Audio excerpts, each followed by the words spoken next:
So, fair warning, this video contains spoilers, especially for Act 1, or specifically for Act 1, containing the entire map of Act 1, with the different zones, the zone names, boss locations, boss names, and as well as at least one boss drop, essentially. So if you don't want to be spoiled there, then yeah, please leave now. Spoiler in 3, 2, 1, now.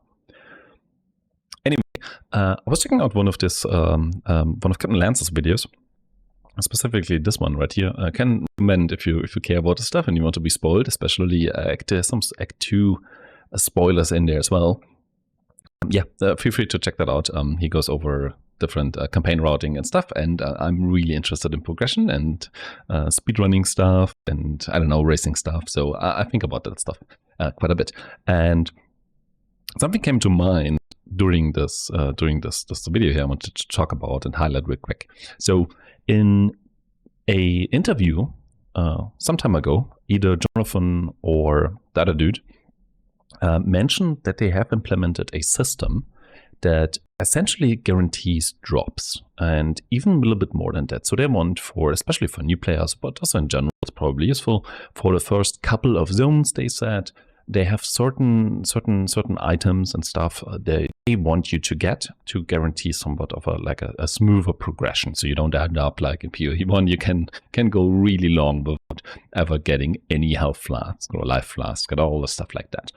They talked about more valuable stuff like gems or whatever, all the way down even to flasks, like just guaranteeing that. So we don't know too much how this will work yet, but one of the things they mention a bit more specifically is that if you miss an encounter or any of the drops they intend you to get, they will essentially, like to make it easy, add to some kind of a list of, oh yeah, you missed these drops, but you already progressed like in terms of zones further, so we will just drop you the stuff instead from something else, right? And I believe also they talked about it coming from a rare mob, so more or less the next rare mob, or maybe there's an increasing chance per rare mob, something like that. That will then drop this reward basically instead until your list is probably fulfilled.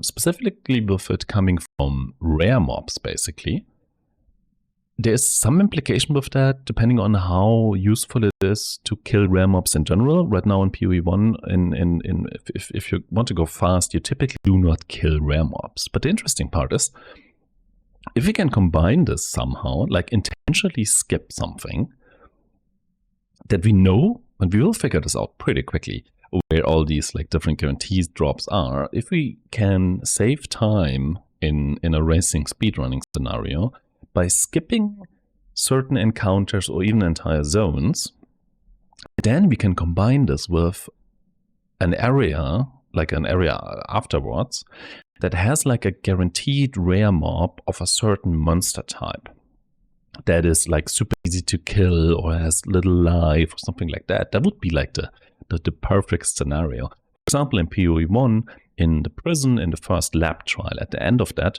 there's always a rare skeleton. So the monster type seems to be fixed. For some reason, this thing is there every single time. It depends on what mods it has. So if you, I don't know, a Templar with fire stuff and it has fire resistance, then it's a little bit of a bad situation. But in general, in PoE1, there are guaranteed monster types in some scenarios. So if you can combine this here, that sounds really interesting. Why I bring up this video and show you this map here is because Captain Lance, he mentioned a specific scenario, and that's basically the first zone here after the Act 1 town has the side arrow area called Mud Burrow, and there's this boss, the Devourer, is in there, and he basically said, let's just assume this is true, he has this from some gameplay videos, that this boss will drop you your first, basically forced, uncut support gem. And assuming that is one of the rewards the developers really want you to get, it's like in the first couple of zones, seems to be a high value reward. So if you skip this, obviously you can randomly drop one, but assuming this is one of these forced rewards, there's like the first opportunity to say, okay, maybe we can skip this entire zone. We can skip this entire boss, assuming it's not necessary for either or useful for other progression, XP reasons, gear reasons, or just like plain of, okay, you need to kill the boss to progress. Assuming all of that is not true, we can just go to this clear fill and immediately go to the old forest, skip this entire zone, skip the boss, skip the reward, and then get it instead from a rare mob somewhere in here, or maybe it also applies to, okay, maybe we need to do another boss anyway, and that one drops it there. So there's like this first like little glimpse of some optimization that might be possible. And I'm like super excited to figure out, okay, what are all these forced drops and how do they exactly, how does this mechanic exactly work? And that should help figure out routing later on when this becomes interesting for more like racing, speedrunning, speed campaigning kind of things. So that's kind of exciting to me to figure this all out. So yeah, I thought I'd share that. Was interesting to me. So yeah, bye.